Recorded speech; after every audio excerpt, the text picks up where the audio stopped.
Hey everyone, Bryant Dillon here, coming from Comic-Con 2025. We're back in Artist Alley, and here I'm with my friend, artist Don Aguillo. You know him from Spawn, King Spawn, more. How's it going, Don? I'm doing great. This is probably the most rested I've been on preview night, so I'm pretty happy this year. And you know, as the rest of all of us, we're in the process of getting set up, even 3 hours into the process. So, hanging in there. What have you been working on lately? I mean, I know that we've seen some fantastic X-Men art from you. You've been doing covers for Todd McFarlane and others. What's been on the docket lately? I've been doing work with DC lately, so I have a couple covers coming out throughout the fall. None of which I've been able to get out there. So if you do want to see what I've been working on, just check out the Spawn shelves at your local comic shop. As every month, I think I have at least 1 or 2 titles out, as well as some available on the table right now. What else am I working on? Marvel Snap is also taking up a lot of my time, so I'm pretty excited about that. And in fact, I brought some of that work here with me this weekend, so hopefully that gets done. Excellent. And you were also you had a story in DC Pride this year, right? Yeah, I did. Yeah, with DC Pride, we were working with Bunker. And the way they did the DC Pride story was within the anthology, they had separate creative teams weave together one huge arc across the entire DC universe, and it brought in all the characters in the community, and it's a really emotional piece. And every chapter of the story is told in a really different way visually, so it's awesome. Yeah, so that's DC Pride. There it is. And just to give you an idea, it's kind of a kaleidoscope of styles and storytelling modes. And there's me. So you can tell it was a big production, and they did a really great job putting it together. So I'm just honored to be a part of that, and honored to be a part of the community. Yeah, it's beautiful stuff. I've got to ask, this idea of someone, and I'm kind of burying the lead here, so I'll share. Don and I went to high school together. Yeah, we used to sit in the art room and draw together. Yeah, we used to talk about comics, Buffy, all sorts of stuff. And now you're doing DC Pride and covers for Todd McFarlane. And as someone who's just in awe of what you've accomplished, what is it like to get notes from someone like Todd or Image Comics? Well, I don't get notes from Todd. I get notes from Thomas, who gets notes from Todd probably, or he makes a lot of the executive decision. But to come from that office, it's validating for the the journey all artists go through.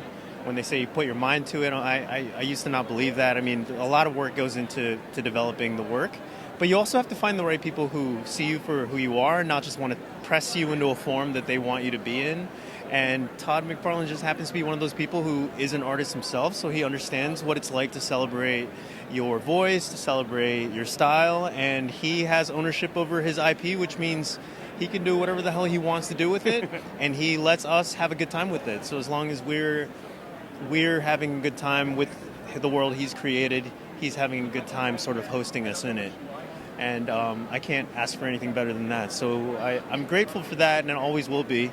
And hopefully they continue liking my work over there. So it's opened a lot of doors for me, and it's allowed me to fulfill the dream of just being a working artist. And that's all I could really ask for.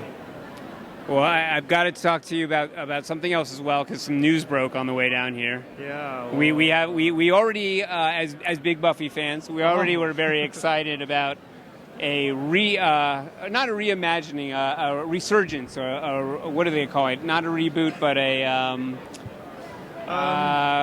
relaunch. I'm missing the word, maybe but a relaunch, right? But a new continuation of Buffy the Vampire Slayer is in the works. Reimagining? And then we now have a new comic licensor. We have Dynamite taking over the license for Buffy Comics, where they're doing Kelly Thompson for both Buffy and Angel.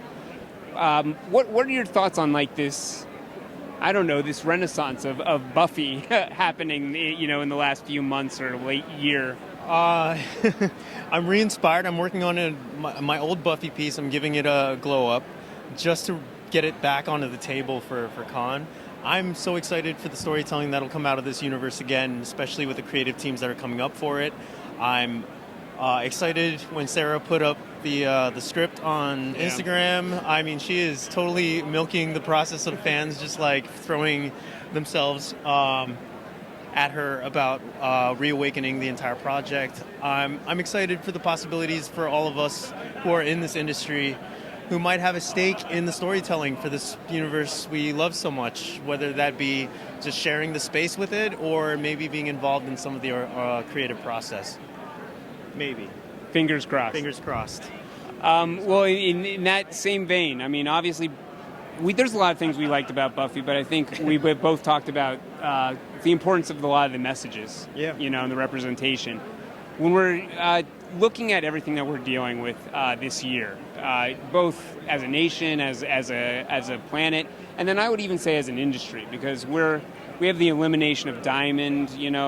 People are really struggling with finding home for their projects. There's advancement in Kickstarter, but there's less money for people to spend, less opportunities. So I guess one thing that I was talking to others about is just, do you feel that this year has radicalized you or your approach to art in any ways? I mean, whether positive or negative. Let's see. Wow, that's a big question. I mean, in ways, the art has been threatened by the emergence of AI, sort of moving into this space. I mean, we've seen it on the floor. It's threatened job security across industries.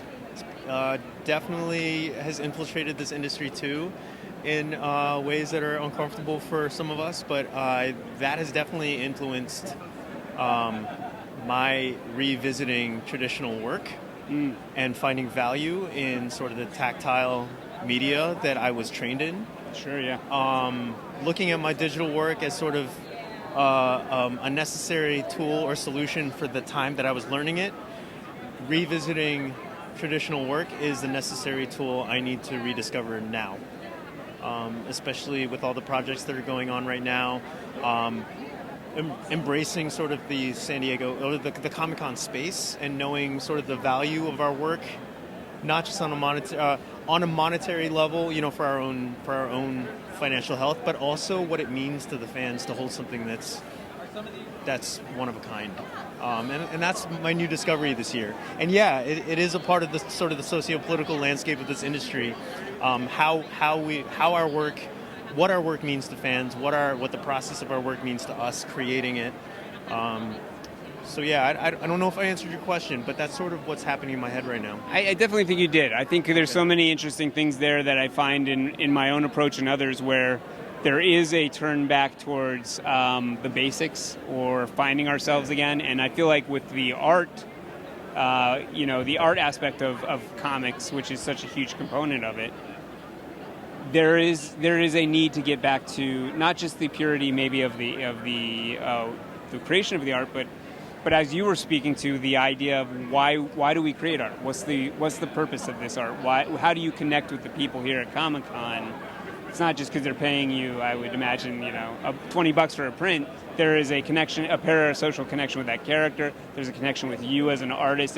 There's human connection at many different levels, I think, which is perhaps maybe one of the most radical things that we can do in a capitalist society. I had a fan come by just earlier today who said, I picked up a print from you last time, and I'm really sad because he went through a divorce, and she took that print with her, and it meant a lot to him. It was a MCU Wanda, and what we wrote was her last line in WandaVision, or Vision's last line to her in WandaVision before they had to say goodbye, and it was written sort of in the lines of the piece, and I was so moved that he came back because he's like, I just had to, see the work again. That I gave him the print. I'm like, here, congratulations on your divorce. Life is better in some ways now. And we shook hands, and he was really touched by that. And that it's not about the money then. I'm just like, I'm glad that print meant something to you, and it means something for you to come back and say hi because of it. Those are the moments that make Comic-Con to some degree, and I would imagine you need money to feed yourself and pay your bills, but that's the stuff that keeps, at least I think, a lot of creators going. Those connections. In the world today, I mean, feeding the soul too, so important, and we don't get that on a regular basis anymore. I get it from you guys because you guys are just good company, and I get it from you. Yeah. See, it's a circle. Yeah, it's a circle. The community of creators Seriously is something we come back for. Well, especially with this show. Yeah. Absolutely. And community is so important here. So I just appreciate you taking a few minutes to talk with me, Don. Really appreciate touching on all these subjects. And everyone at home, if you want to find more interviews like this one, we'll be bringing them to you all week. So go to fanbasepress.com and check out what else we have for you.